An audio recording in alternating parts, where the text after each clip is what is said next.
Peace. Welcome to the culture here on the Black Star Network. I'm your host, Farajii Muhammad. Thank you so much for tuning in and being a part of the conversation.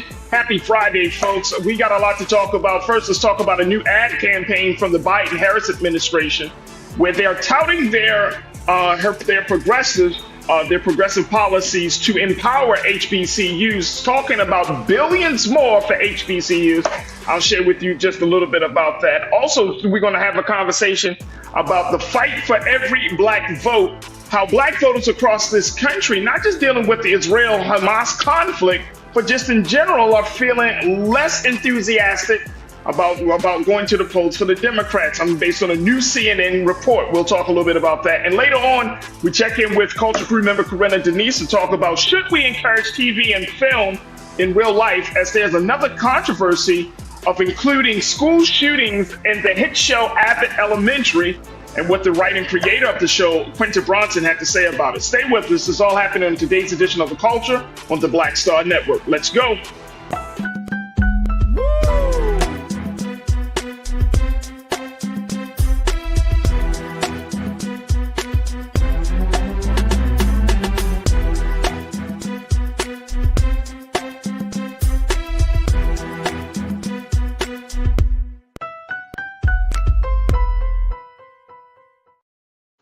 All right, folks, welcome to the culture here on the Black Star Network. I'm your host, Farajii Muhammad. Thank you so much for tuning in and being a part of the conversation. And welcome, welcome, welcome. Happy Friday, the day that we have all been waiting for, folks. That's right. Happy Friday.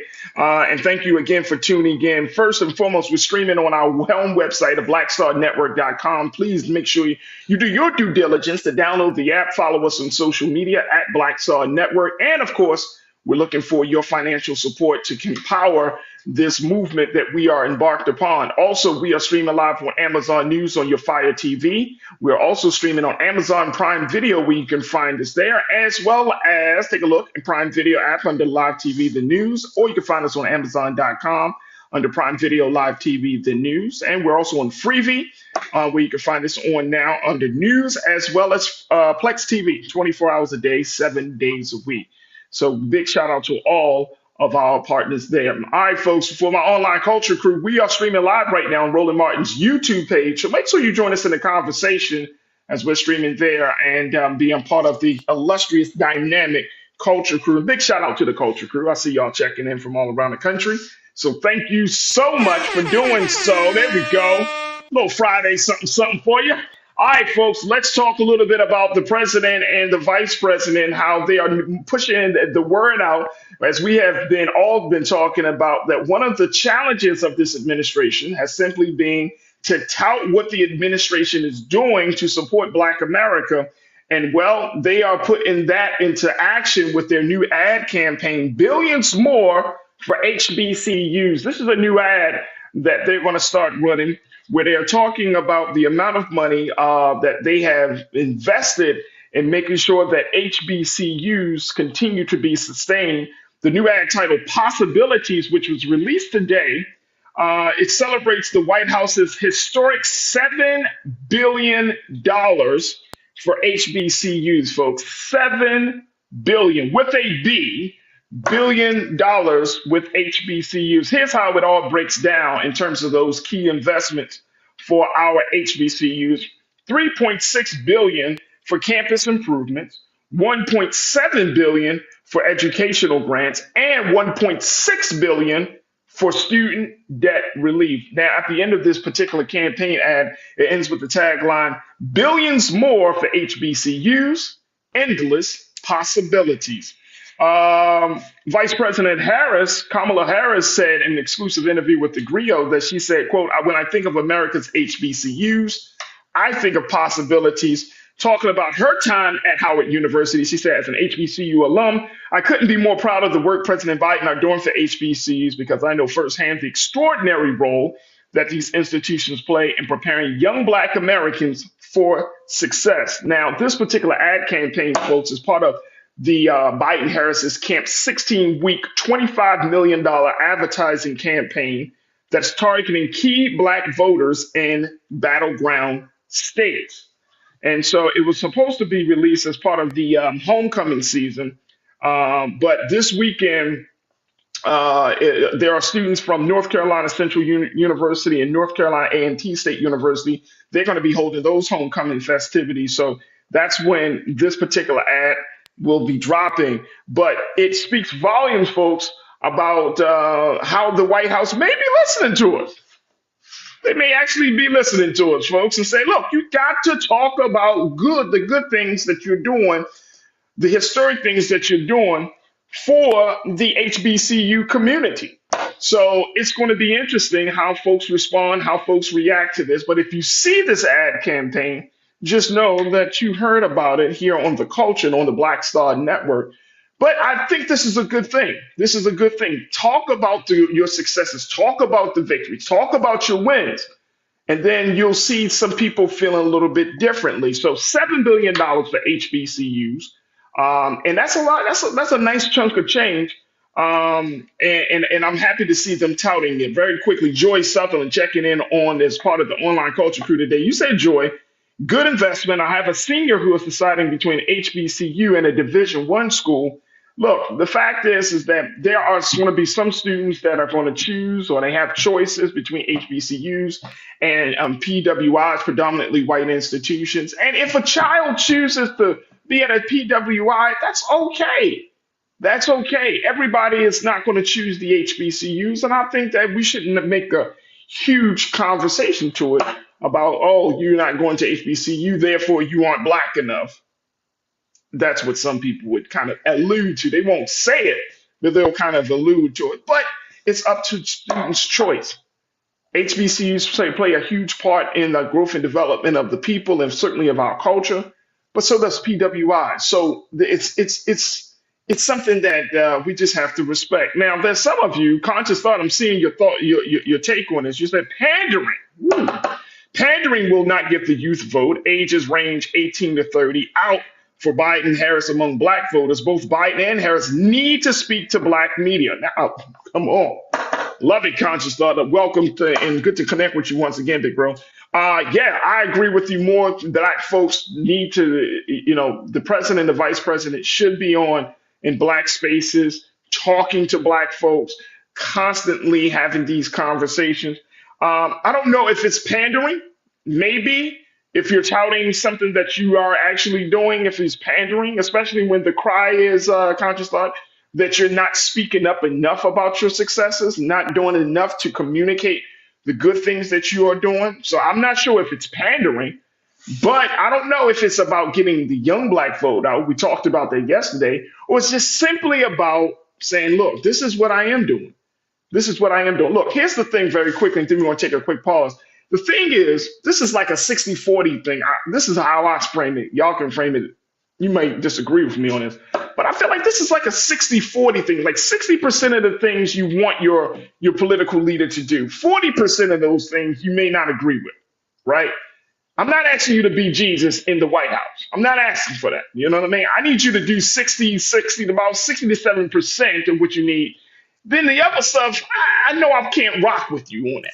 So it's going to be something. Pastor Damon Blissett, my brother who is in charge of the block church for the crew, you checked in and said, show me the money. That famous line from the movie Jerry Maguire. Show me the money. Absolutely. Now, look, a lot of this is going to, and again, I'm going to go back to this and then we're going to take a quick pause. Let me just break this thing down for you again, folks. 3.6 for campus improvements. You're talking about infrastructure. You're talking about buildings. 1.7 billion for educational grants, right? And then 1.6 billion for student debt relief. Is that a good way to spend that money, Pastor Damon? You think they spending the money well on that one? I think so. I think so. I think it's now there might be you might need more money for certain programs, but I'm just looking at the big picture of it all. You're talking about infrastructure, the physical buildings. You're talking about those grants, making sure that those students have an opportunity to take advantage of either being at school or being a part of certain programs. And then you're also talking about student debt relief, something to shave off of the debt. So I'm not upset about this right here. One thing that did come to my mind is the security piece.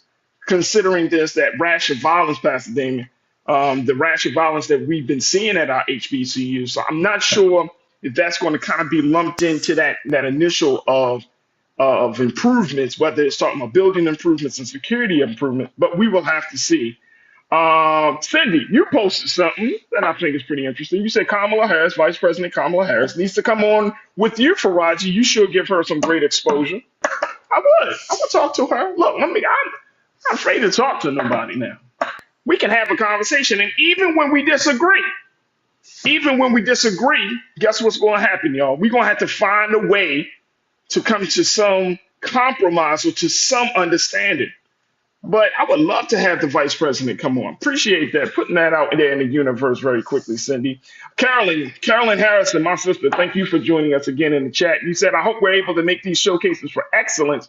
We've always created great results. This will definitely help. Thanks, Biden-Harris administration. Absolutely.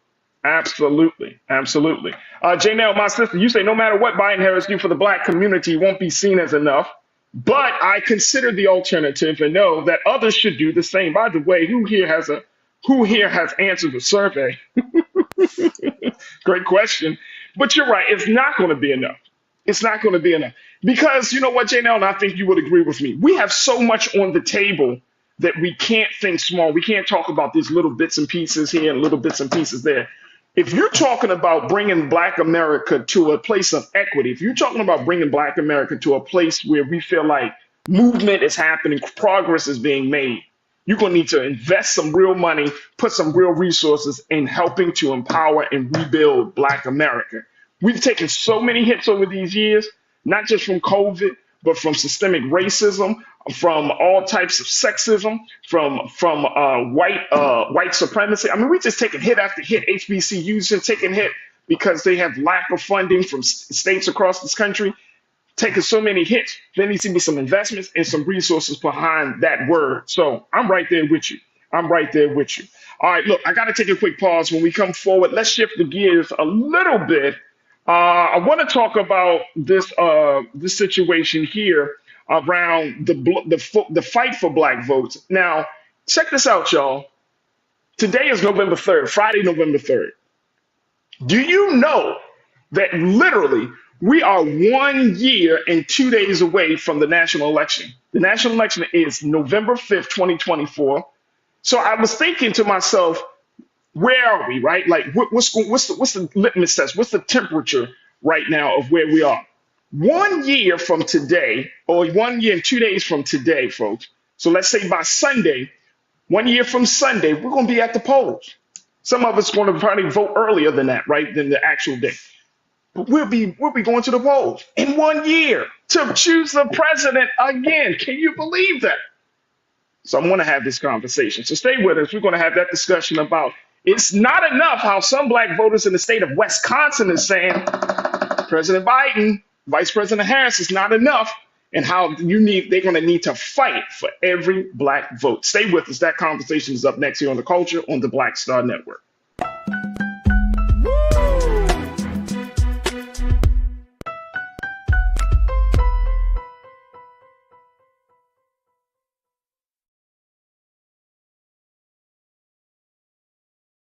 When you talk about blackness and what happens in Black culture, we're about covering these things that matter to us, speaking to our issues and concerns. This is a genuine people-powered movement. There's a lot of stuff that we're not getting. You get it, and you spread the word. We wish to plead our own cause. Too long have others spoken for us. We cannot tell our own story if we can't pay for it. This is about covering us. Invest in Black-owned media. Your dollars matter. We don't have to keep asking them to cover our stuff. So please support us in what we do, folks.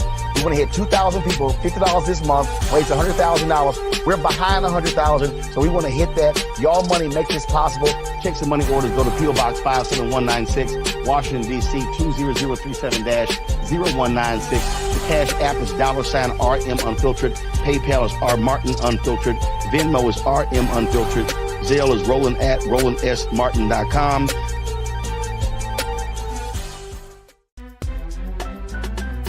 I'm Farajii Muhammad, live from LA.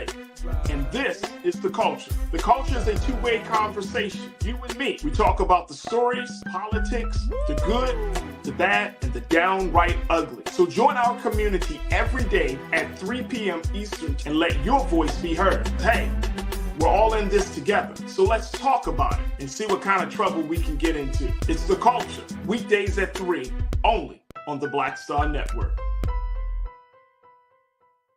Folks, Black Star Network is here. Oh, no punches! I'm real revolutionary right now. Support this man, Black Media. He makes sure that our stories are told. Thank you for being the voice of Black America, Roland. Stay black. I love y'all. All momentum we have now, we have to keep this going. The video looks phenomenal. See, this difference between Black Star Network and black-owned media and something like CNN. You can't be black-owned media and be scared. It's time to be smart. Bring your eyeballs home. You dig?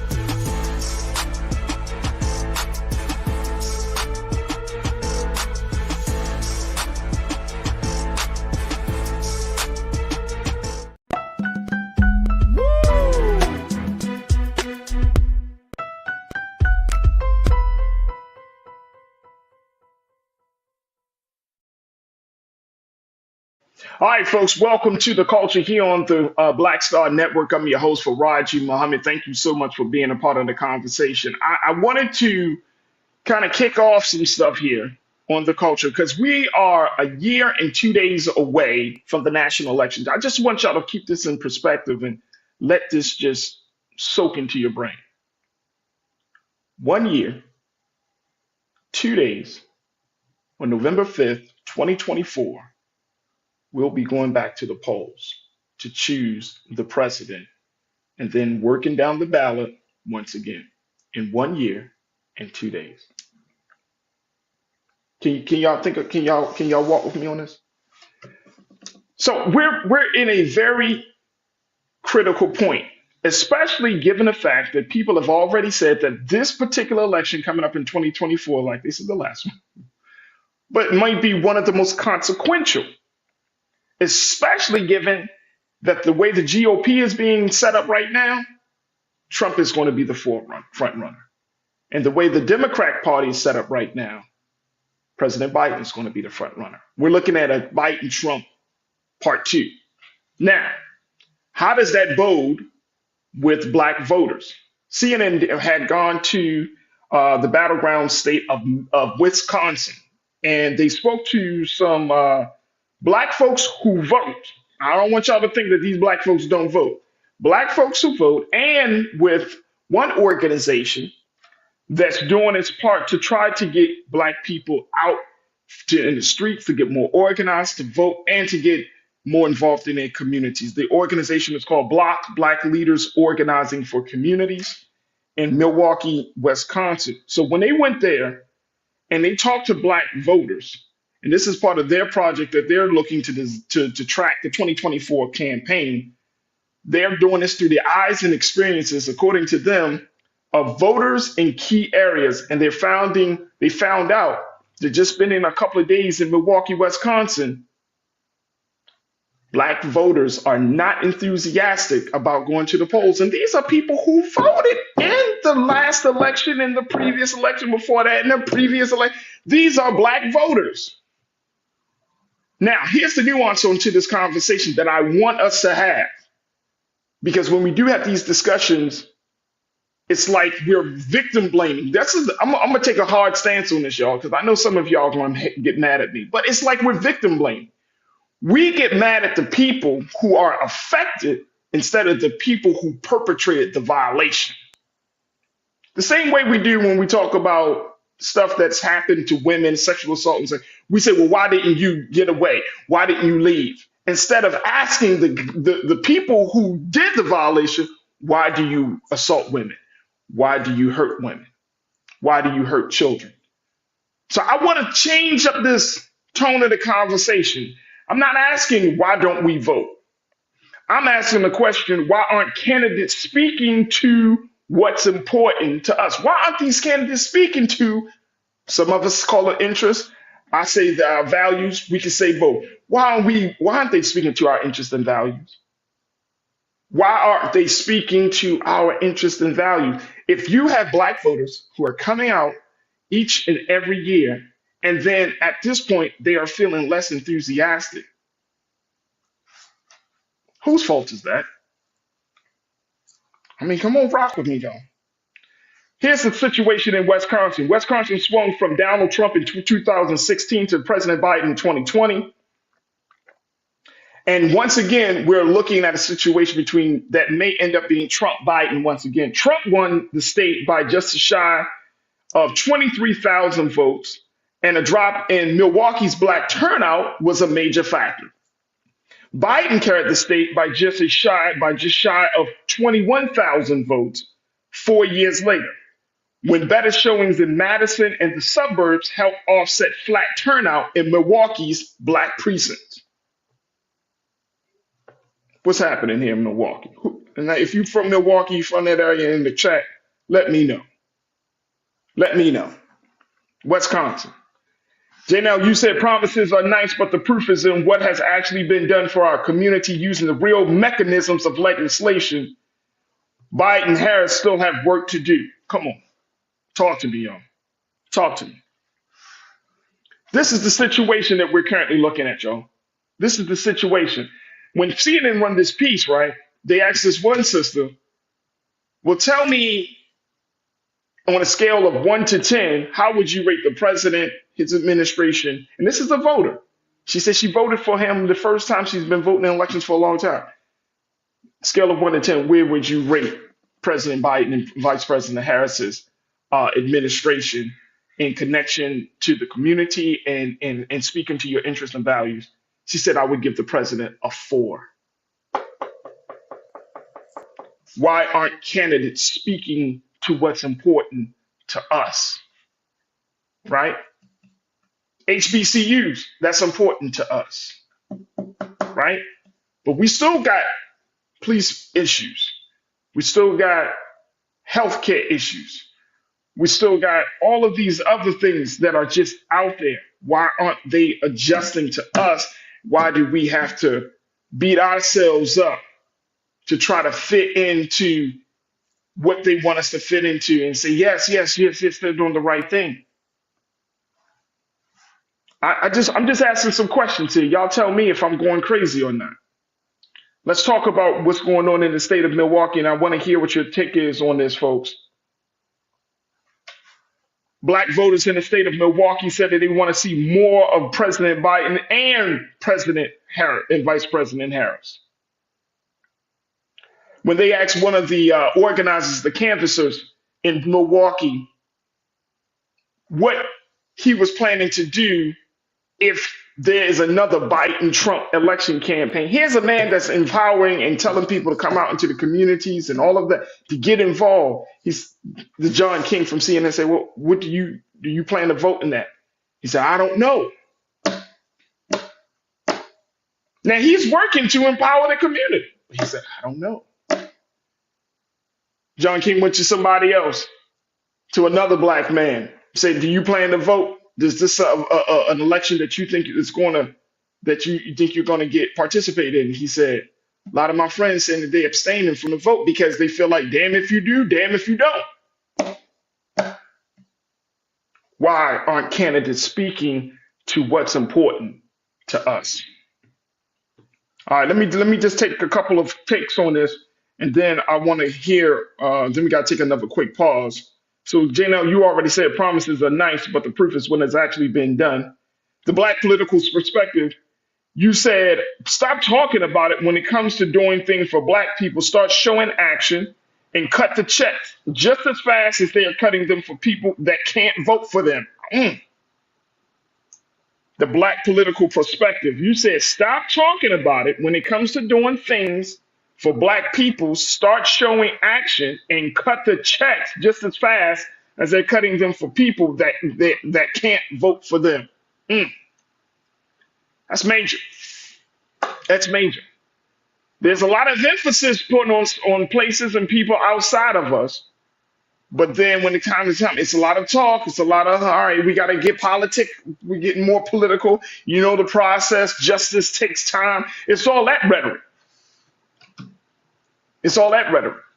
Why aren't candidates speaking to us, speaking to what's important to us? Thank you, Black Political Perspective. Look, I got to take another pause when we come forward. Want to get more of your take of this as we're talking about how one state, in the state of Milwaukee, in the state of Wisconsin, how Black voters aren't enthusiastic to turn out for the election that's going to be happening 1 year, 2 days from now in 2024.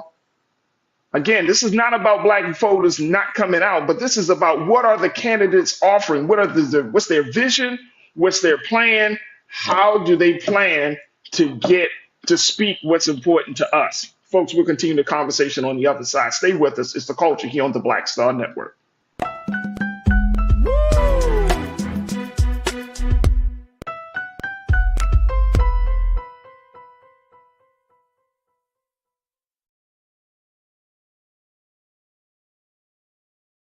Folks, Black Star Network is here. I'm real revolutionary right now. Support this man, Black Media. He makes sure that our stories are told. Thank you for being the voice of Black America, Roland. Stay black. I love y'all. All momentum we have now, we have to keep this going. The video looks phenomenal. See, this difference between Black Star Network and Black-owned media and something like CNN. You can't be Black-owned media and be scared. It's time to be smart. Bring your eyeballs home. You dig?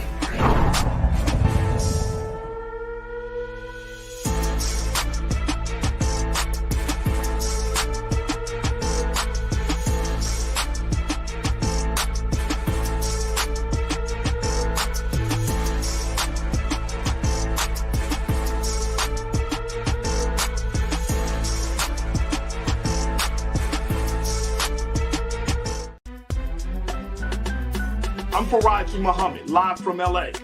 And this is The Culture. The Culture is a two-way conversation. You and me. We talk about the stories, politics, the good, the bad, and the downright ugly. So join our community every day at 3 p.m. Eastern and let your voice be heard. Hey, we're all in this together. So let's talk about it and see what kind of trouble we can get into. It's The Culture. Weekdays at 3, only on the Black Star Network. When you talk about blackness and what happens in Black culture, we're about covering these things that matter to us, speaking to our issues and concerns. This is a genuine people-powered movement. There's a lot of stuff that we're not getting. You get it, and you spread the word. We wish to plead our own cause. Too long have others spoken for us. We cannot tell our own story if we can't pay for it. This is about covering us. Invest in Black-owned media. Your dollars matter. We don't have to keep asking them to cover our stuff. So please support us in what we do, folks. We want to hit 2,000 people, $50 this month, raise $100,000. We're behind 100,000, so we want to hit that. Y'all money makes this possible. Checks and money orders go to P.O. Box 57196, Washington, D.C. 20037-0196. The Cash App is $RM Unfiltered. PayPal is R Martin Unfiltered. Venmo is RM Unfiltered. Zelle is Roland at RolandSMartin.com.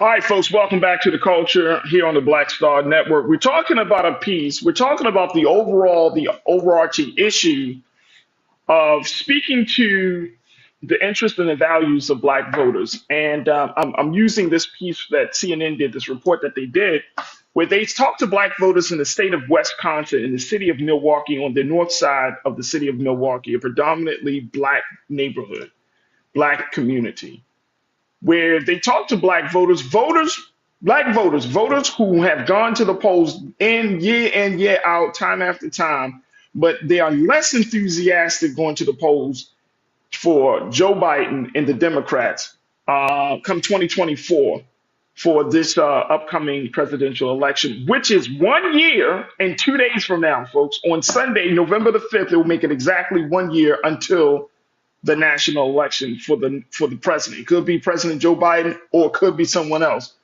But as many are already been saying, it looks like it's going to be a Trump Biden showdown part 2. Now, let me just share this with y'all really quickly. There was another point from this report that I thought was very interesting. The Biden campaign, this is from CNN, they had made the statement, they had put in their report, that the Biden campaign projected confidence it has a plan to mobilize black voters, though it takes conflicts in important ways from what we saw and heard on the ground.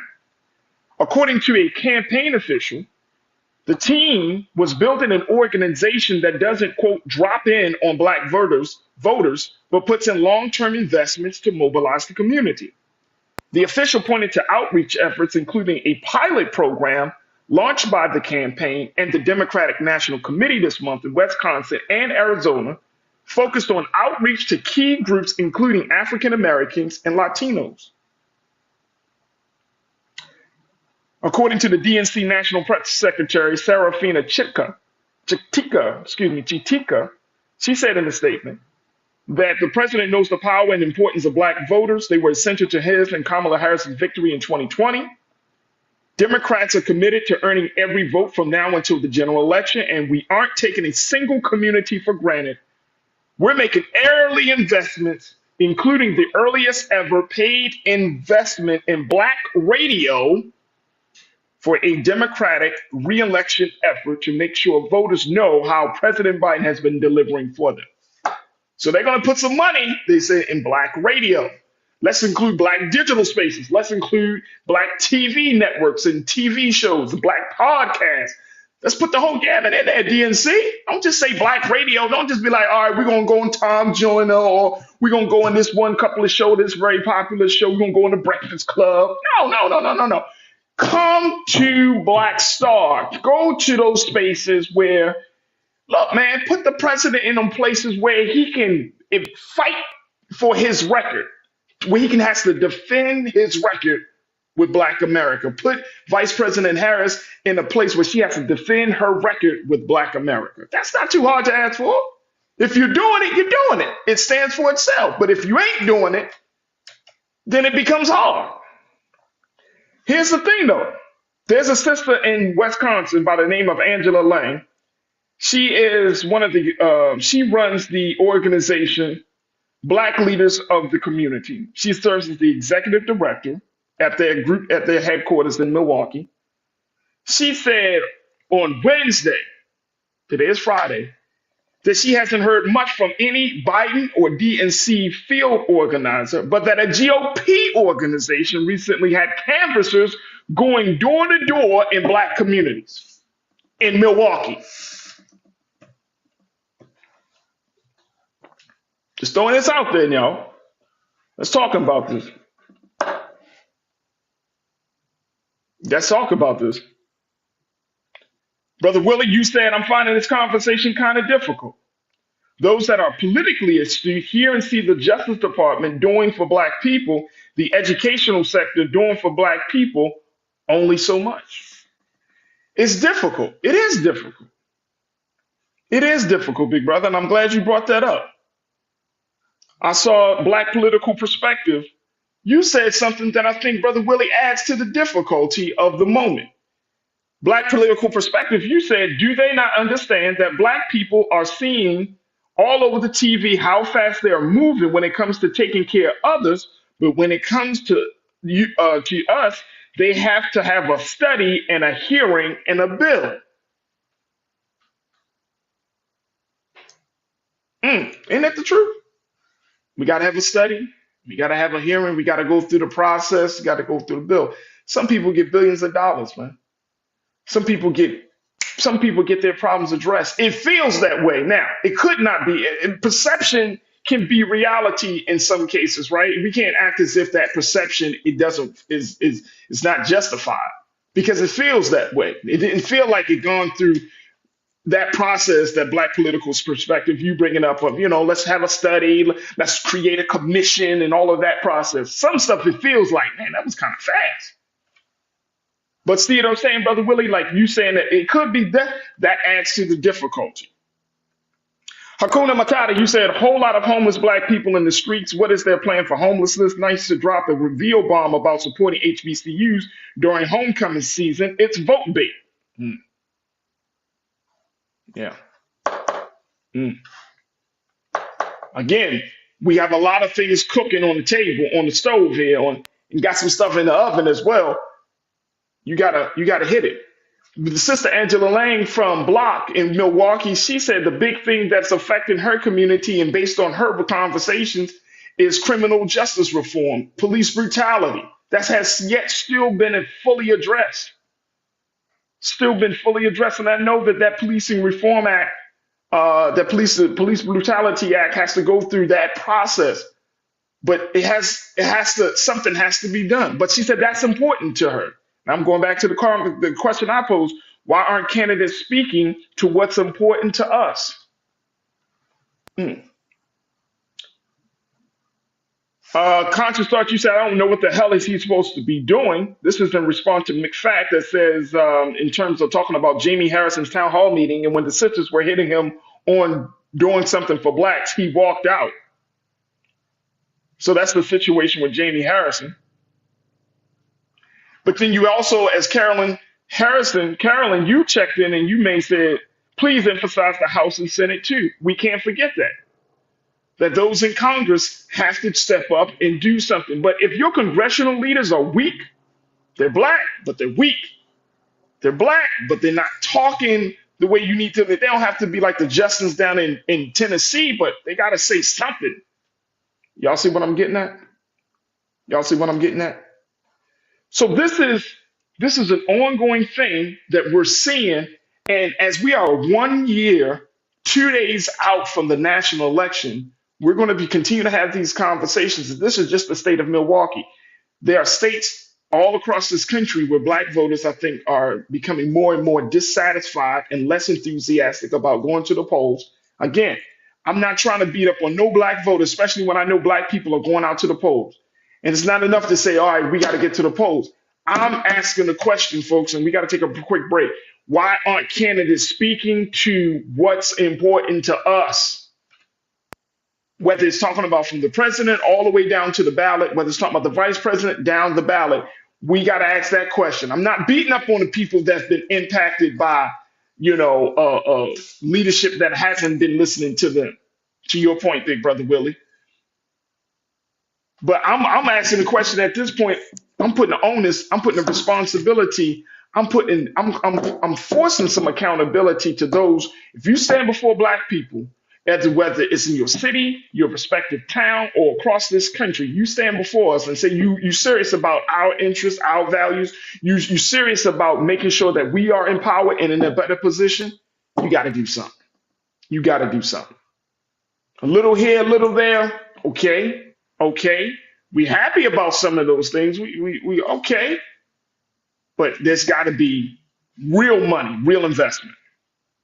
All right, folks, we got to take a quick pause. When we shift gears, we're going to bring in my sister, Corinna Denise, as we talk a little bit about another issue that I've seen getting out of the politics space. Let's talk about seeing life on TV and film. This is based on an interview that the creator of Abbott Elementary, Quinta Bronson, has had about in writing a show about school shootings and why this might be problematic. So I'm asking the question, should we encourage TV and film to reflect real life as we have these discussions? So I'm going to talk to my sister Corinna Denise and, of course, with you to have that conversation on the other side. So stay with us. It's all happening on the second half of The Culture here on the Black Star Network.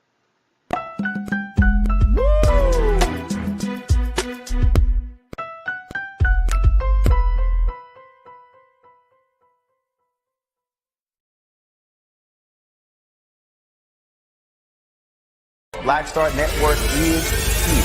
Oh, no punch! I'm real revolutionary right now. Thank you for being the voice of Black America. All momentum we have now, we We have to keep this going. The video looks phenomenal. See, there's a difference between Black Star Network and black-owned media and something like CNN. You can't be black-owned media and be scared. It's time to be smart. Bring your eyeballs home. You dig?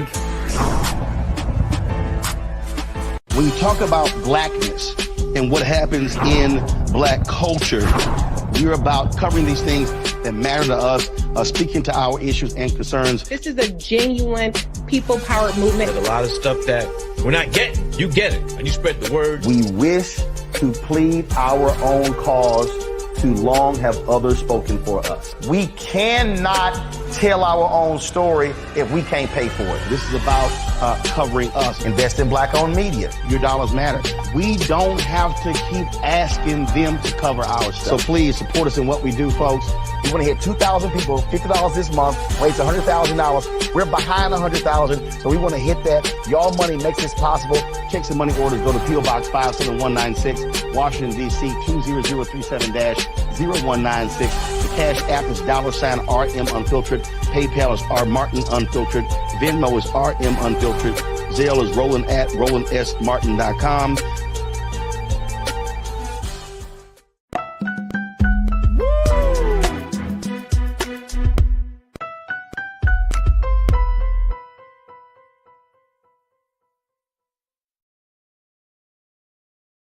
All right, folks, welcome back to The Culture here on the Black Star Network. I'm your host, Farajii Muhammad. Thank you so much for tuning in and being a part of the conversation as we are streaming on a number of different platforms, including our home platform of blackstarnetwork.com. Make sure you download the app, follow us on social media, and, of course, give financially to support and empower this digital movement we are embarked upon. So go to our website today at blackstarnetwork.com.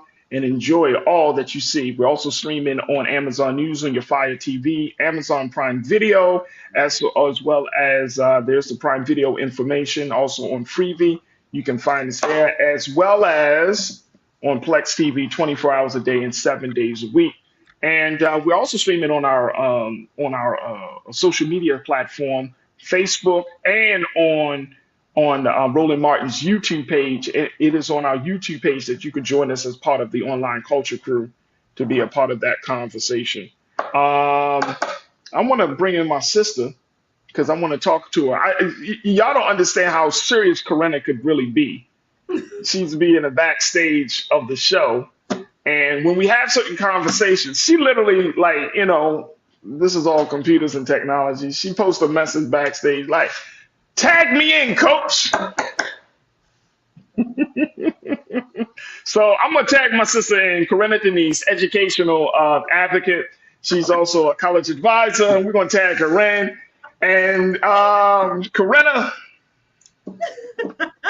Happy Friday. Thank you for tagging me. Happy Friday.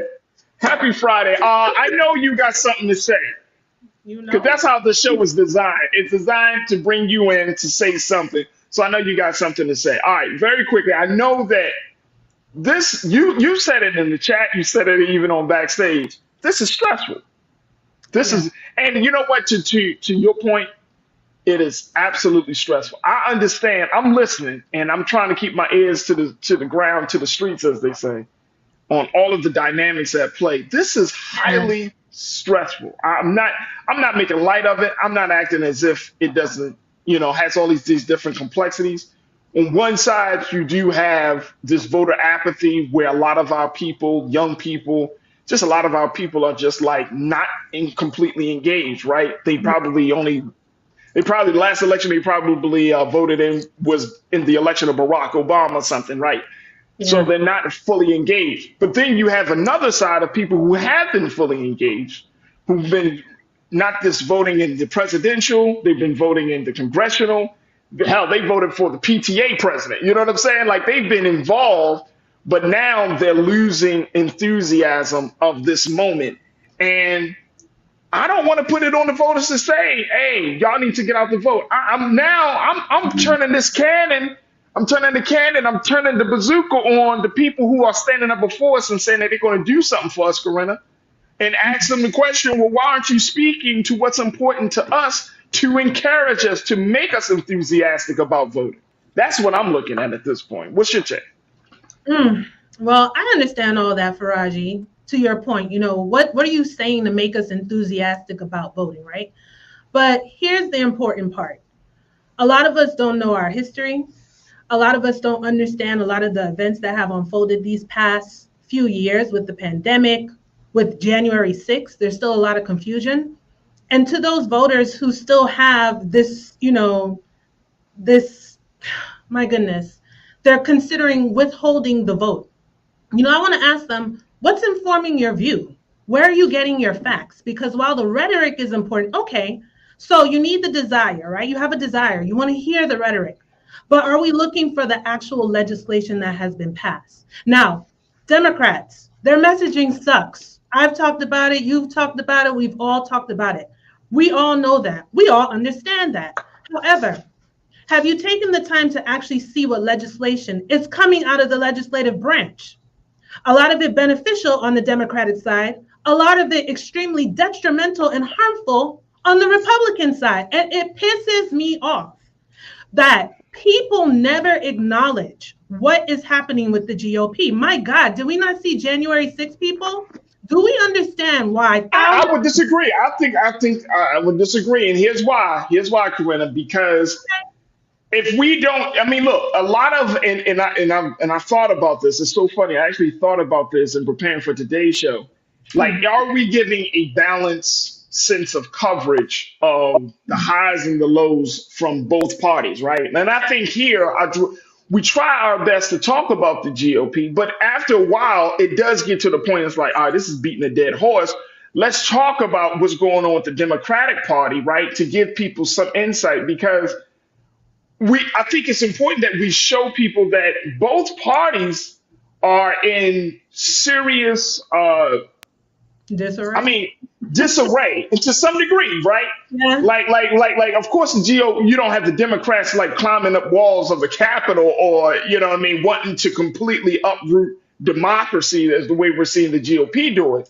But I think that level of, well, we're not them, is becoming this kind of motivation, or kind of giving them a pass on the things that they could be doing. Oh no, absolutely no pass. I'm critical on both sides. I will acknowledge the good and I will acknowledge the bad. I'm going to acknowledge what you're stalling on, right? But we have to continue to push them. And it's very, oh my gosh, it's scary that people are willing to give up so easily, because the GOP has passed a lot of harmful legislation.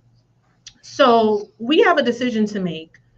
We can either decide to sit back and just to feel right, withhold our vote. But guess what, Farajii? There will still be an election.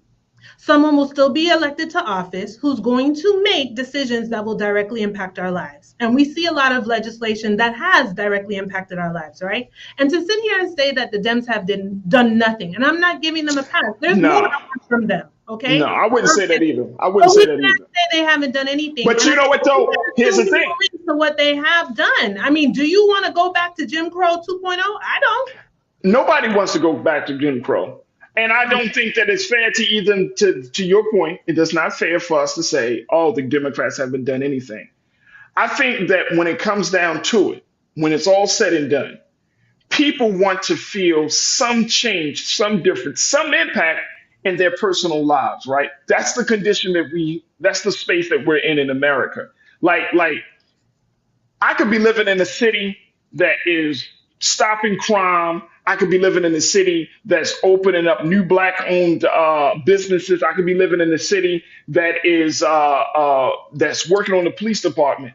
Mm-hmm. But if I come out there in that same city and I see trash in front of my doorway every day, or if I come out there in that same city and I hear about somebody getting robbed around my corner, my view is going to be tainted by what's in front of me.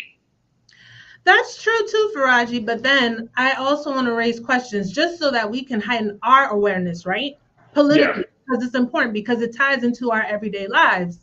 Right. How involved are we civically? I'll give you an example. In my development where I live, there's an alligator lurking. I don't know where it came from. It just showed up and put on the alarm. But immediately, my neighbors were on it, because we know our officials down at City Hall. Right. already put in a call, already about to be taken care of. So I say all that to say, how involved are you to know who is actually responsible for things that directly impact your life? And I get it. I get it. We need more from this party, but we have to understand 4 years is not enough. It's not uncommon for the incumbent to run for president. And to speak to someone's point in the online culture crew, forgive me, I don't remember who it was, mentioned how important the Senate and the House is. Because even if you were to change your candidate and ideally it was someone who was saying all the rhetoric that you want to hear, you got to give him the legislative branch who is responsible for passing the laws to get them to their desk so that the president can sign them into law, Farajii.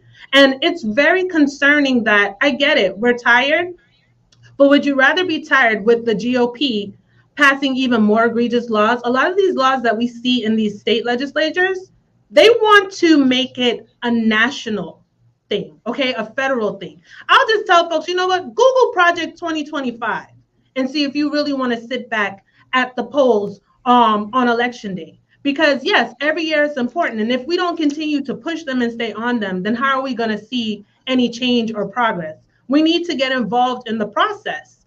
And my goodness, I heard you mention like we're literally a year away and we have so much work to do. It's so unfortunate that we got to go so much out of our way to get people on board. And it just seems like with the GOP, it's effortless. They can just put all these lies into the atmosphere.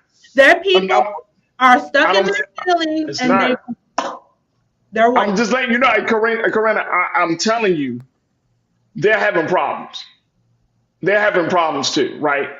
The whole voter, this element of our democracy is struggling right now. People are tired of the bullshit. They're tired of the partisan ways. They're tired of the divisive rhetoric. They're just tired of the poor examples of political leadership that's standing before us. They're tired. Look, the dude Santos, who was about to get expelled, he hasn't been expelled, right? Because there are a number of mitigating factors around that. This guy comes out and literally says, Corinna, I'm going to run for re-election. You got a federal fraud. You got a federal fraud case pending. You got your colleagues in New York State that don't want you there. And you got everybody knows you are a pathological liar. And in your head, you still come to the decision, I think this is best for my constituents in New York, and I'm going to run for re-election. That's the point. This is supposed to be a checks and balance system. And guess what? When you don't have those checks and balances, guess who loses out in that process? The American people, the constituents. So we have a checks and balance system that don't check. Every 2 years, they can vote him out. I'm tired of but check this out. You shouldn't have to wait 2 years. You shouldn't have to wait 2 years. I'm sorry. You shouldn't have to wait. If you know somebody's a pathological liar, you shouldn't. When we vote our numbers and we put enough people in where they will have 2/3 of a vote to make any amendment that you want to the Constitution, then stuff will change. We can't. We're complaining, but we got to do something about it. So here's the thing. But here's the thing, though, Corinna. Biden doesn't win, Farajii. He has 0 to lose. But here's the thing. Here's the thing, though. Hold on. You saying? But here's the thing. Here's the thing, though, and I got to take a pause. But here's the thing. It's up to look. If we put people in and they are bad actors, and these are folks that just don't deserve to be in a position of power and influence, then guess what? Then their colleagues, the systems that they're a part of, are supposed to kind of like push them out, right? Okay, we put them in, okay, out of ignorance. People that voted for Santos believed him. Now he shows up a liar, boom, that's one thing. But I'm just saying that overall, if we put people in, and we shouldn't have to wait 2 years. If their behavior, if their business, if anything that they do is in direct violation to the law or to our values, then it is the checks and balance of those people, their colleagues, to say, you know what? You got to go, bro. You got to go. Because the American people, what other recourse do we have? Now he's going to stay there.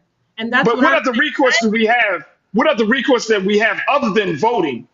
We can't, if let me tell you, if voters can get people out quicker before the end of their term, I bet you more people would take advantage of that opportunity. We missed quite a few opportunities just the last election cycle. Yeah.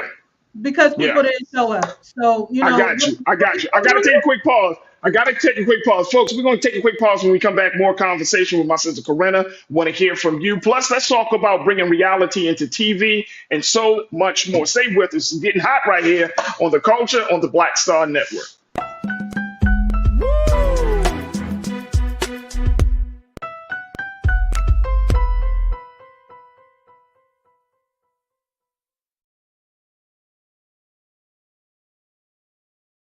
Folks, Black Star Network is here. Hold no punches. I'm real revolutionary right now. Support this man, Black Media. He makes sure that our stories are told. Thank you for being the voice of Black America, Roland. Stay black. I love y'all. All momentum we have now, we have to keep this going. The video looks phenomenal. See, there's a difference between Black Star Network and black-owned media and something like CNN. You can't be black-owned media and be scared. It's time to be smart. Bring your eyeballs home. You dig?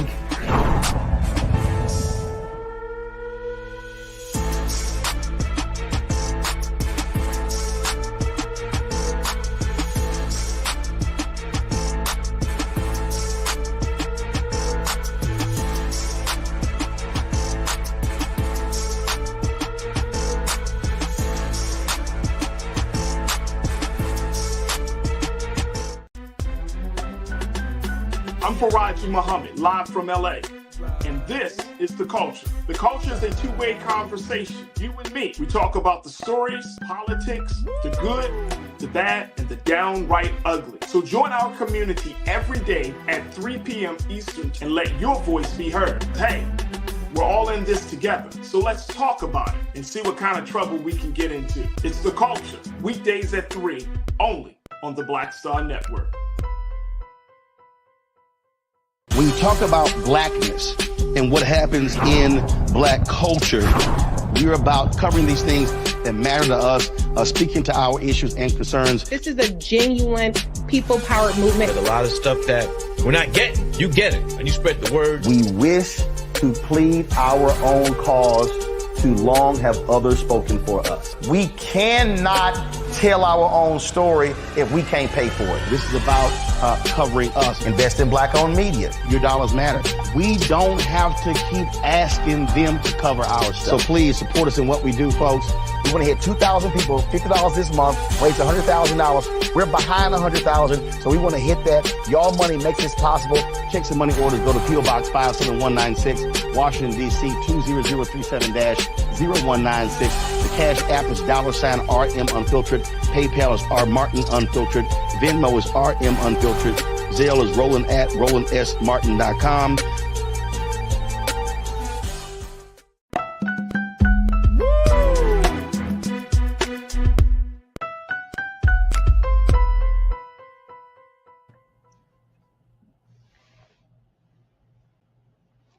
All right, folks, welcome back to The Culture here on the Black Star Network. I'm your host, Farajii Muhammad, with my sparring partner, Corinna Denise. We're sparring.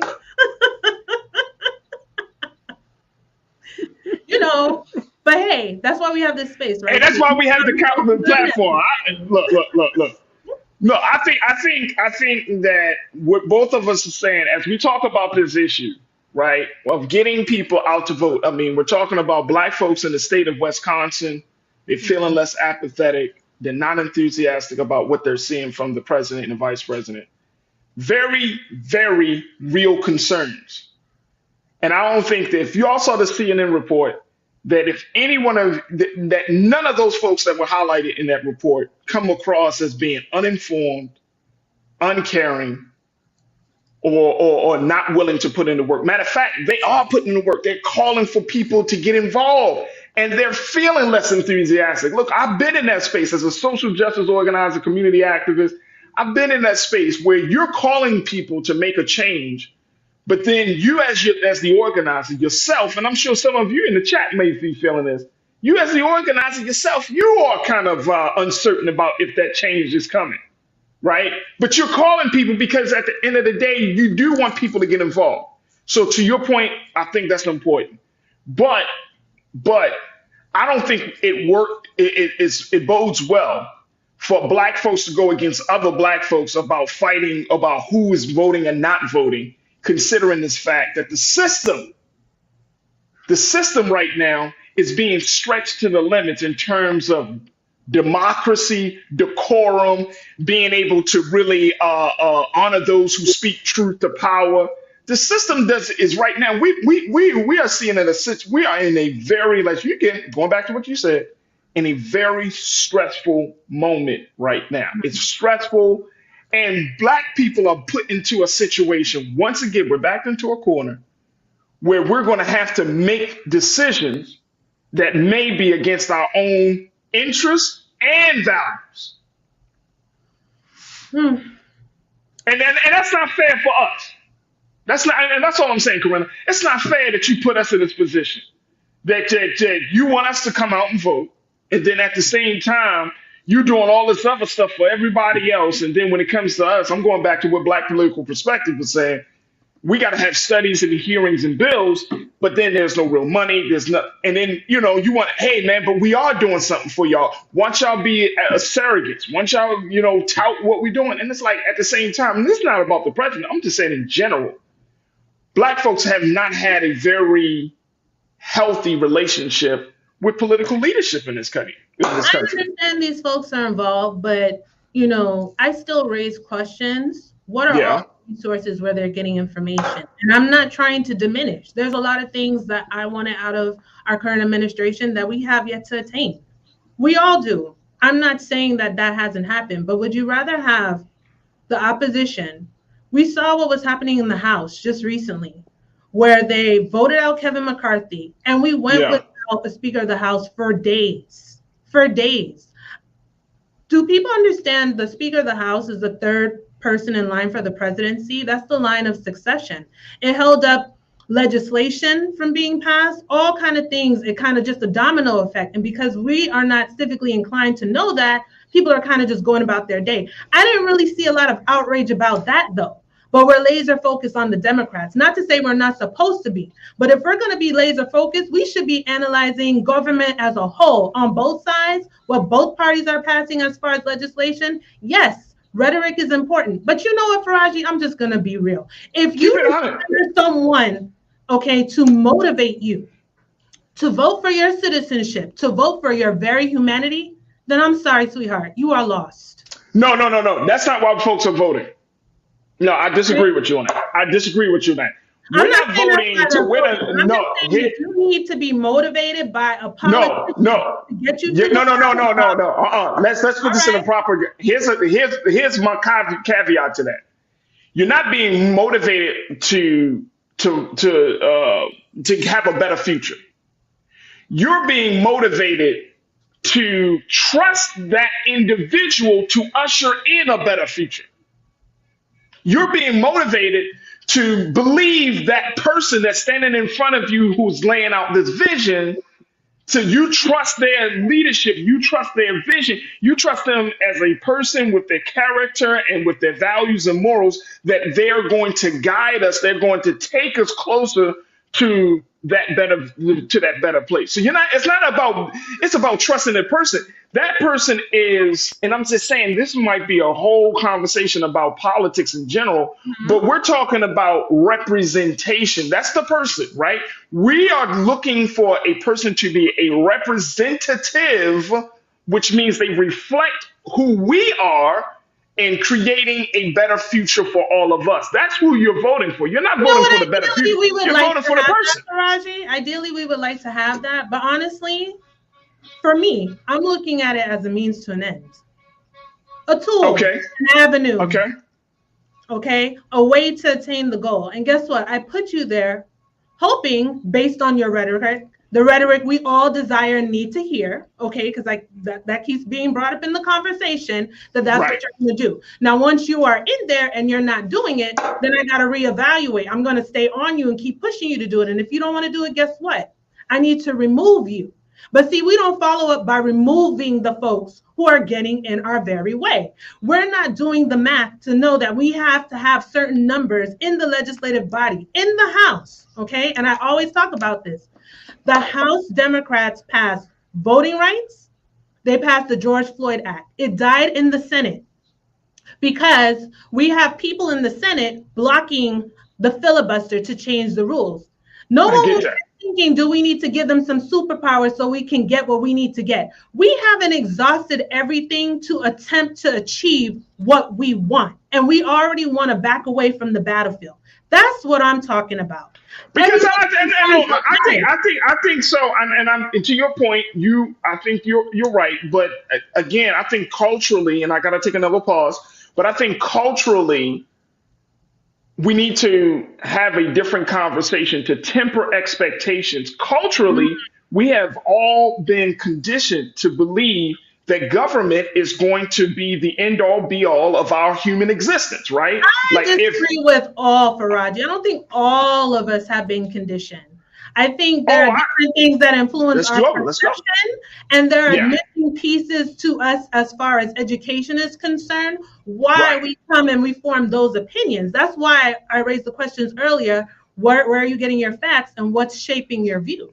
But here's the thing, and we take a pause. Here's the thing. Every major gain that Black people have made, the gain has been institutionalized by government. Right? Whether it's talking about schooling with education, whether it's talking about voting, whether it's talking about economics, whether it's talking about health, like all of this stuff, it's always circled back to government. It's always circled back to the waiting and expecting and hoping for government to make our lives better. That's why I was saying that, we have all kind of been conditioned to look to government as this paternal and maternal figure in our lives.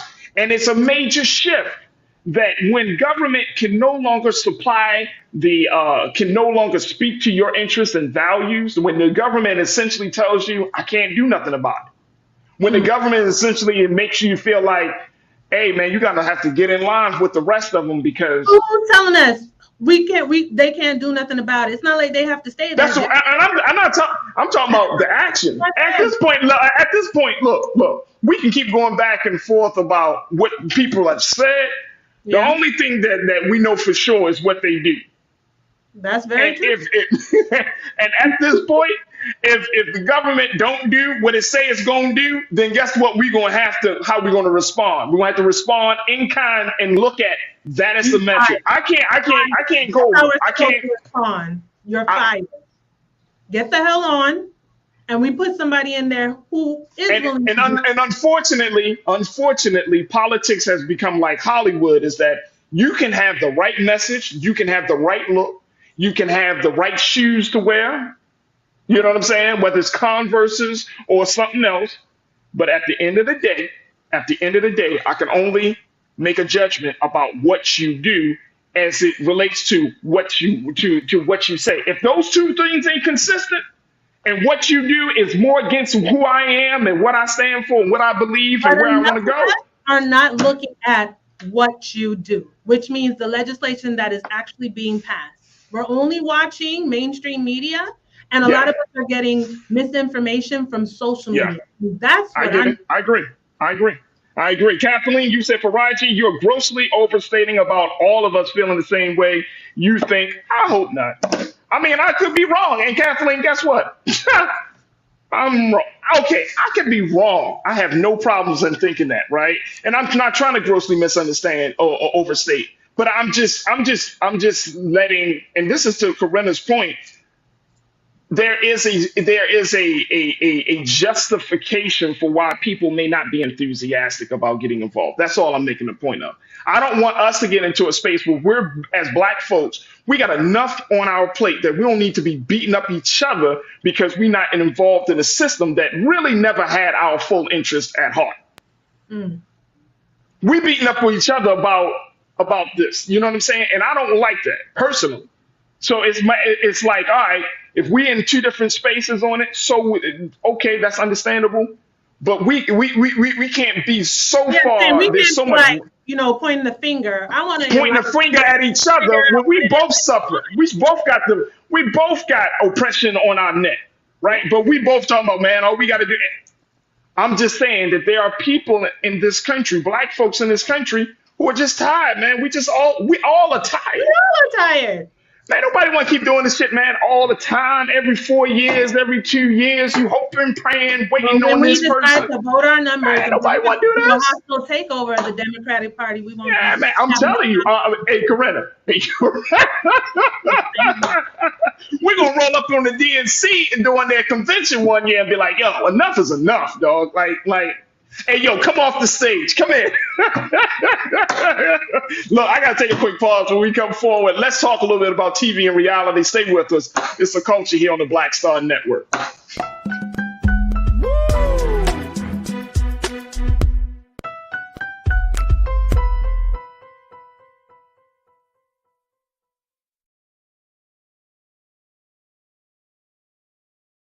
Pull up a chair. Take your seat. The Black Tape with me, Dr. Greg Carr, here on the Black Star Network. Every week, we'll take a deeper dive into the world we're living in. Join the conversation only on the Black Star Network. Black Star Network is here. Oh, no punch! I'm real revolutionary right now. Thank you for being the voice of Black America. All momentum we have now, we have to keep this going. The video looks phenomenal. See, there's a difference between Black Star Network and black-owned media and something like CNN. You can't be black-owned media and be scared. It's time to be smart. Bring your eyeballs home. You dig?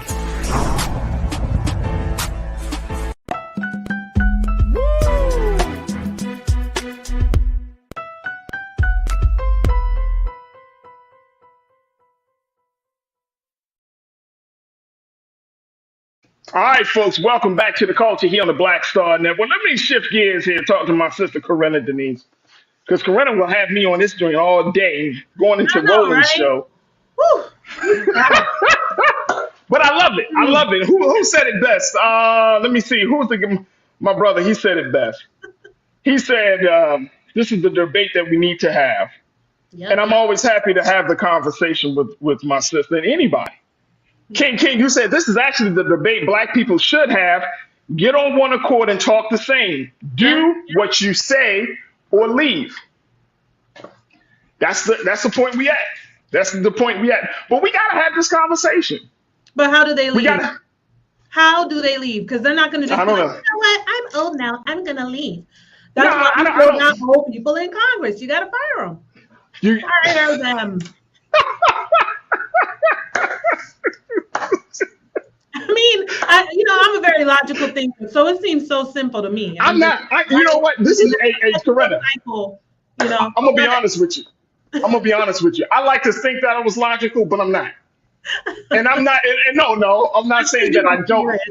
I'm just saying it's okay to be emotional about this because at the end of the day, man, you talking about generations of this. Like, if you aren't upset, if you aren't passionate about this stuff, if it's just like nuts and bolts for you, if it's just like, oh, just cold logic, I would question you.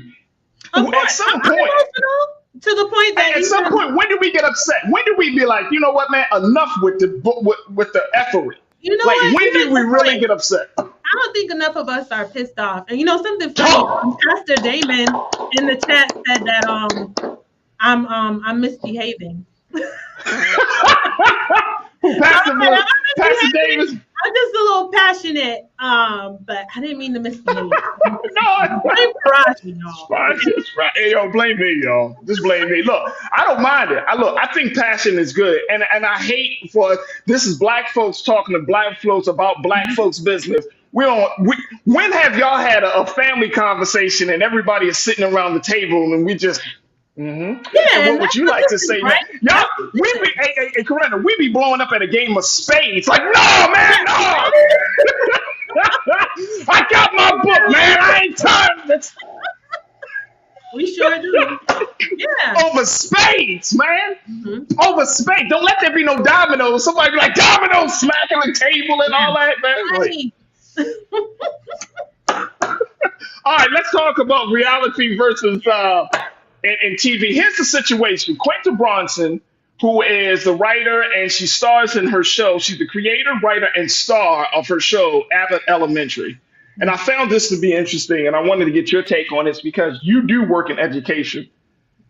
But she has been, for the past couple of years, as we have been seeing this increase in mass shootings, especially in the school space, a Mhm. very serious thing that people have been asking Quentin to actually write an episode to speak to that issue, to highlight that issue of school shootings.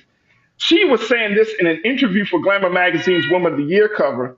She explained, let's post that first quote very quickly, Lise. Thank you. She explained that her reasoning stems from her perspective because she said she's not going to write a show, do an episode about it, but she said her reasoning stems from her perspective that there's two realities of the classroom. One, where teachers are just trying to make it through the specific day-to-day challenges, and one where the general public views the broader challenges like school shootings that affect the educational system at large through the news. And I'm wondering, from your vantage point as one who's been in the classroom, one who's been in the education space, how close do we want the reality to be involved in our fiction? Right? Like, it's one thing to talk about schools and the trials of and the funny moments and the up and down moments of being a teacher. But once you start to bring in, and this is supposed to be TV, this is supposed to be quote unquote entertainment. Mhm. Now we want to bring in a school shooting, something that I think this country hasn't had a very extensive conversation about. We want to bring that into the entertainment space. Quanta Brinson, when she was first asked about this like a couple of years ago, she said that people are using entertainment as a cop out, that what they can't demand to politicians, they now demand on Hollywood. Mm. What's your take? What's your take on this idea, Corinna? That's an interesting take, that what, we can't get out of the politicians now is being demanded of Hollywood. But it just makes me think, or raise the question, why is there such an urgency or a push that they would want Quinta to incorporate this into her show, Abbott Elementary? I mean, it's a comedy. It is depicting teacher life, right? What the day-to-day transitions look like in that school and in that particular neighborhood. But, I wonder what would be the end goal. Do these folks feel that if it was depicted on TV in such a popular show, with someone as, well known as Quinta Brunson, would that actually influence any change to our gun legislation or put any pressure on our legislators? I think not. I'm not saying that we shouldn't depict it, but I think a lot of our reality is already depicted, right? In TV, movies, entertainment. We've all heard the saying that art depicts reality. Mhm. I'm a big Marvel fan. I almost think like what happened in Avengers with Thanos wanting to eliminate half of the planet, like that's some sick reality or some deep real life, and they just put it into another concept, right? So who's to say?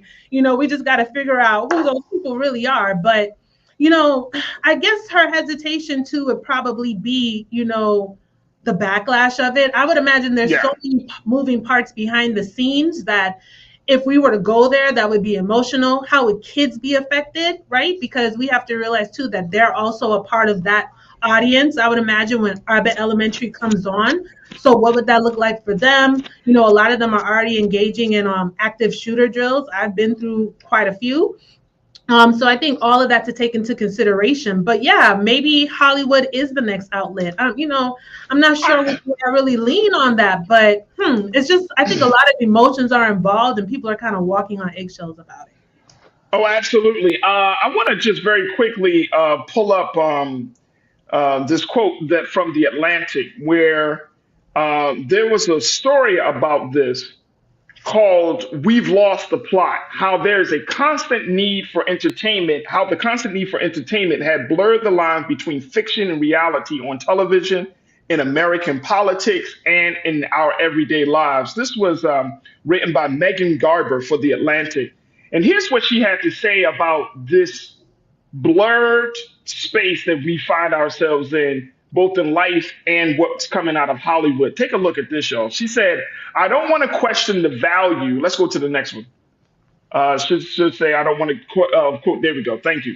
"I don't want to question the value of entertainment itself. That would be foolish and, in my case, deeply hypocritical. But I do want to question the hold that all of the immersive amusement is gaining over my life and maybe yours. Dwell in this environment long enough, and it becomes difficult to process the facts of the world through anything except entertainment. We've become so accustomed to its heightened atmosphere that the plain old real version of things starts to seem dull by comparison. We always want to be entertained, even when it comes to our tragedies. And I think this is a very telling about where we are in our culture, that we want to be entertained, that we want to have a situation like a school shooting and we want to play it out on Hollywood and use that as the guidelines. And that's, I think it's an indictment against government. It's an indictment against law enforcement, because we have over 500, nearly 600 mass shootings, but I don't know the latest numbers about school shootings, but they have not. Anyways, they say it again. We're losing count. We're losing count, but here's the thing. After all of these shootings, they haven't told us we haven't processed these shootings as a collective. Yeah. When that shooting happened down in Uvalde with those 19 children and 2 staff members, 21 people were shot and killed. We talked about it from getting the suspect, but have we really taken time to process that in terms of healing from that, or having discussions, mass discussions about that? Like, we have school shootings, and then maybe 2 days later, we're talking about going back to school. Whether it's at a Uvalde, whether it's at Morgan, whether it's at wherever, we have these tragedies, and then like days later, we're like, well, we've beaten them because we are back to business. And it's like, we just move now on. we want Hollywood to give us an answer. I don't know. I think it's interesting. It's one of those cultural notes that I want us to kind of keep our minds in, because back to what Megan Garber said, and we are having a much harder time to process the facts of the world except through the lens of entertainment. And that is why our political system is in the place that we're in, right? We want to be entertained politically. We want to be entertained with police. And I will never forget when somebody said this, and we're going to take a pause. Before there was all of this talk about capturing police on camera, the first show that America was introduced, one of the first shows that created the genre, was Cops. Y'all remember Cops? Yeah. Right? We used to tune into Cops and even make jokes when black men would be running and police would throw them on the ground and do all of this stuff and beat them up, and they, get rough with them. I wonder why they would want to come up with a show like Cops in the first place. It was Cops. And y'all remember, right? That was seen as entertainment. The humanity of any of those people that appeared on Cops was never fully considered. Nope. We got a problem. Look, I got to take a quick pause. When we come back, more conversation. Stay with us. It's The Culture here on the Black Star Network.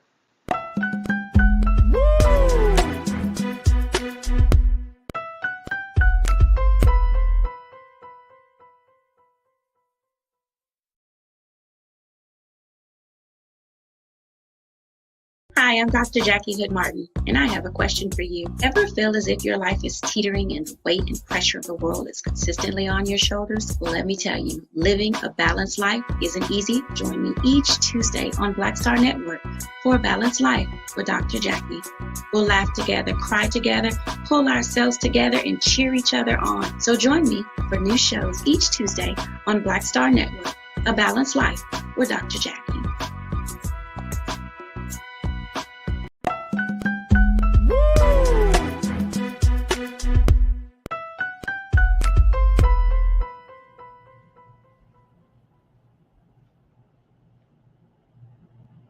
All right, folks. Thank you so much for tuning into The Culture here on the Black Star Network. Let me bring my sister Corinna Denise back into it. All right, Corinna, here's one more other, as we close out the show. I thought about this and I came across this. I know you don't have children yet, Nice.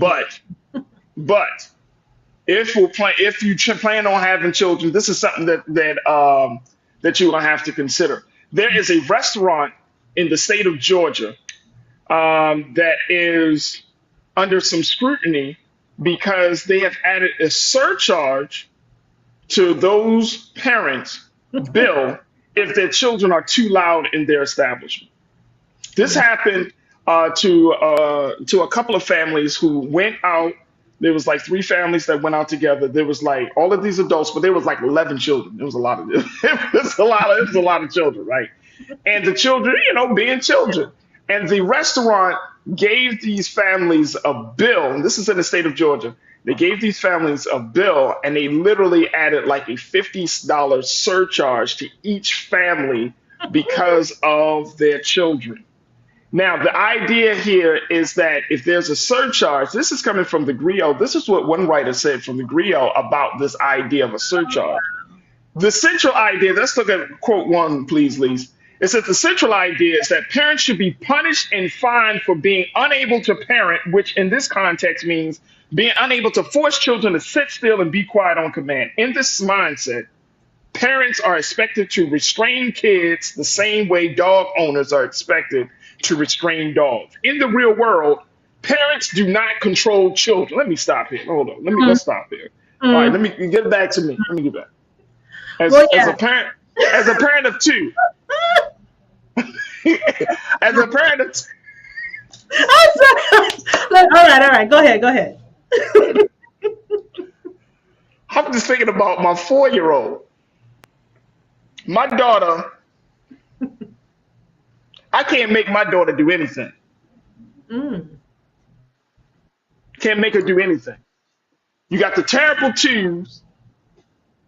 You got I don't know what they call the threes, probably the crazy threes. And then you got the what the F's fours. They ask a lot of questions. No, they don't ask a lot of questions. Threes? They tell you what. But why?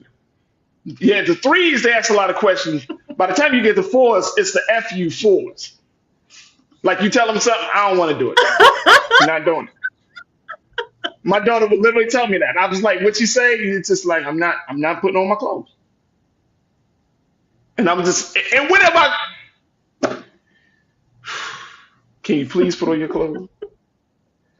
So to have a restaurant to talk about charging a parents $50 or whatever little surcharge they come up with because their children are loud or their children are deemed, quote unquote, to be unruly, it's absolutely insane. But this one restaurant, I think it's called Toulouse. Let me make sure that if y'all down in Georgia, let me see if I can find this restaurant. But I want to get your take on this, though, Corinna, because this is crazy that you charge parents because they don't have control over another human being. It's so funny because I was driving into the office the other day and I was listening to this same story, the Ricky Smiley morning show. They were having a lot of fun with it. But I don't agree with the surcharge. And then I just think like, okay, so you give me this surcharge, like what if I don't pay the bill, right? What's the consequence? I'd probably be one of those people like, well, call the police then. But at the same time, I know things have changed. I know my mom probably would have just had to give me a look and I would have just straightened up than be running all around the place. And I think parents have to consider, I guess, where they go. Like you don't want kids to be running around. But I don't know if maybe with this owner was happening too much, why he decided to put a surcharge, even though I don't agree with it.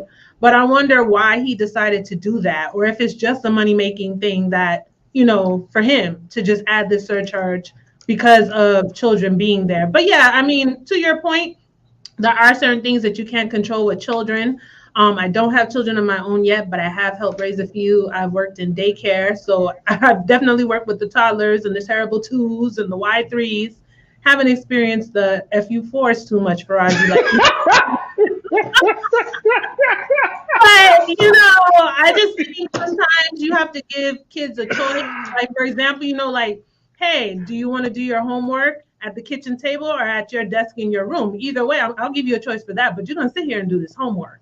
But yeah, this surcharge is, but it just, I don't know if it determines whether or not you're a good parent, but I mean, it does raise some questions. And people do, no, here's what it is. This is, and for all of the parents that have young children, I ain't talking about, I know Pastor Damon, your son is 18, so you ain't gotta, you probably went through this. But people act as if that if your children is loud or they're running around, right? People automatically assume that you're not a good parent. This is a cultural thing. This ain't nothing about laws. This is about culture. Like people be like, oh my God, the children. You don't know what is going on. You don't know how that parent's day has been, right? Yeah. You know, now if they're not abusing the child, that's one thing. But if you get into a place, I'm going to be honest with you. I hate going into places and people looking at you all funny. They look at your children and stuff, and they be like, they trying to assess whether they should be moving out. Say it again. Looking to see how your kid's gonna behave. They're gonna and look, and my children aren't bad children at all. So when they sit down and they talk and they play, and then you get the people coming over from other tables. Can I just say something? I'll be like, oh my God, here we go. I just want to say your children are so well behaved. You're doing a great job. Yeah, and at night I give them kibbles and water. Oh my God. Yeah, so it's you know what I'm saying? Like, if my son was wilding out. Oh my goodness. And look, don't let it be. Hey, look, if when I go out with my children by myself, right? They really looking at me. I feel the energy of the eyes, Corinna. They looking at me, right? They looking at me and they be like, I wonder what kind of father, what kind of father is he going to be today? And they looking at you, and then if my son is acting cool and my daughter's acting cool, they give me that look of approval, like. But let my son be running around. Let my daughter be. People be like this. Yeah. See, this is why we can't have black fathers. Kids are gonna be kids, Most situations you can control, some maybe not. So it really just depends. I don't think that's always a reflection of bad parenting. To your point, you don't know what's happening that day. And parents are not their child's only influence, unfortunately. So they're going to see and mimic other things and other behaviors that aren't necessarily being done by the parent. So you can't just blame the parent for everything. But you know what? Lisa made a good point. She put in the chat, just make it an adult-only establishment. Hey, solves your problem instead of having to battle for the surcharge, because people will resist, sir. I don't think you're going to always get that out of them. No, I mean, why? If people are paying for the surcharge, then as a business owner, that's more money for them, right? And I get it. You establish, like, if you go into a fine dining restaurant, you don't always take your children, unless your children. Unless a lot of and again, this is in Georgia, and at least look up very quickly if we can the name of the restaurant. It should be a part of this article. I think it's from the Griot. But unless it specifically says no children, but I have yet to go to a restaurant that says that you cannot bring children under the age of, say, 12 or something. I have yet to go to any restaurant like that. There's always an assumption that if it's a fine dining restaurant, you're not going to bring your children. But guess what? Do y'all know how much childcare is? Your life. You know what I'm saying? That's a car payment for one night.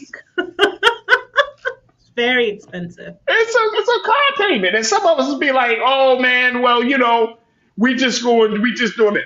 Okay, it's called Toccoa. What's that? Toccoa Riverside Restaurant.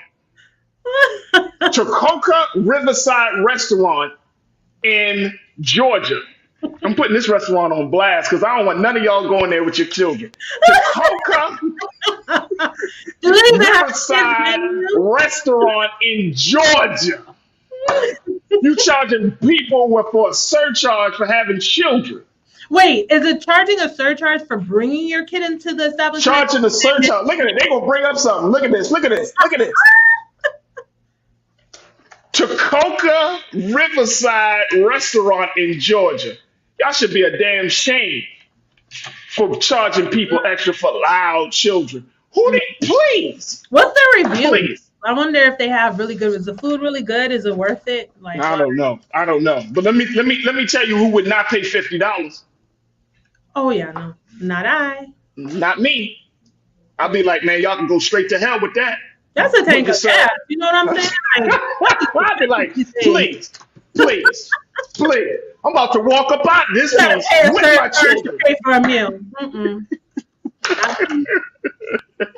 Davy Floater, you said that's a terrible name.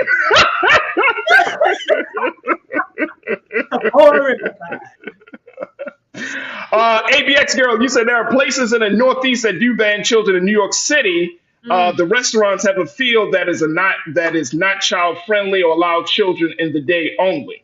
There it is. Yeah. I'm not feeling that. If you got I'm not feeling that. I don't like that.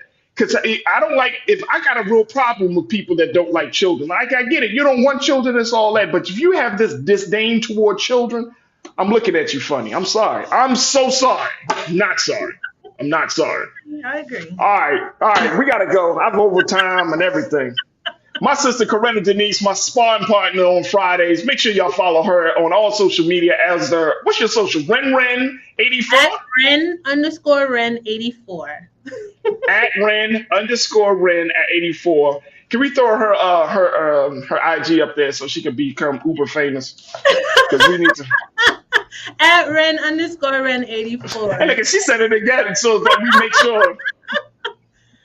Yeah, so I can get the message out about the at Ren. Hey, look, follow her. Follow me at The Real Farajii on IG, y'all. That's her right there. They put the whole thing up there.